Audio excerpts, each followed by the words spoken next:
காய்கறிகளை சமைச்சு சாப்பிட்டாவே அதில் இருக்கிற சத்தெல்லாம் போயிடுது அப்படின்னு பல பேரோட கவலையாக இருக்கும். ஆனால் சில காய்கறிகளை சமைச்சு சாப்பிடும்போது அதில் இருக்கிற ஹைலைட்டான சத்து நமக்கு நிறையவே கிடைக்குது. அது மாதிரியான காய்கறிகள் என்னென்னு பார்த்தீங்க அப்படின்னா, நம்பர் 1 கேரட்டுங்க. கேரட்டில் கேரட்டினாய்ட்ஸ் அதிகமாக இருக்குது. இந்த கேரட்டினாய்ட்ஸ் தான் நம்ம உடம்புல விட்டமின் ஏ மாறுது. கேரட்டை சமைத்து சாப்பிடும்போது நமக்கு அதிகமாகவே கேரட்டினாய்ட்ஸ் கிடைக்குது. நம்பர் 2 கீரை வகைகள். கீரையில் கால்சியமும் இருக்குது, ஆக்சிலேட்டும் இருக்குது. சமைக்காமல் அப்படியே சாப்பிடும்போது இந்த கால்சியம் ஆக்சிலேட்டோட பைண்ட் ஆகி நம்ம உடம்புக்கு கால்சியமும் கிடைக்காது. அதே சமயம் நம்ம உடம்புல ஸ்டோன் ஃபார்ம் ஆகிறதுக்கு வாய்ப்புகளும் அதிகம். சமைத்து சாப்பிடும்போது இந்த ஆக்சிலேட் 70% போகிறதுனால நம்ம உடம்புக்கு அதிகமாகவே கால்சியம் கிடைக்குது.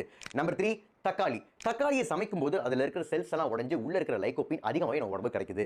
லைகோபின் அப்படிங்கிறது பவர்ஃபுல்லான ஆன்டி ஆக்சிடென்ட்ங்க. Number 4 cruciferous vegetables. முட்டைகோஸ், காலிஃப்ளவர், ப்ரோக்கோலி இது மாதிரியான காய்கறிகளை சமைத்து சாப்பிடும்போது அதில் இருக்கிற ஆன்டி ஆக்சிடென்ட்டான லியூட்டின், லைகோபின், கெரட்டின் நமக்கு அதிகமாகவே கிடைக்குது. அதே சமயம் காய்ட்ரோஜன், அதாவது தைராய்டு ப்ராப்ளம் உண்டாக்கக்கூடிய காய்ட்ரோஜன் அளவும் குறையுது. பொரியலோ அவியலோ துவையலோ காய்கறி சாப்பிட்றதே நல்லது தாங்க.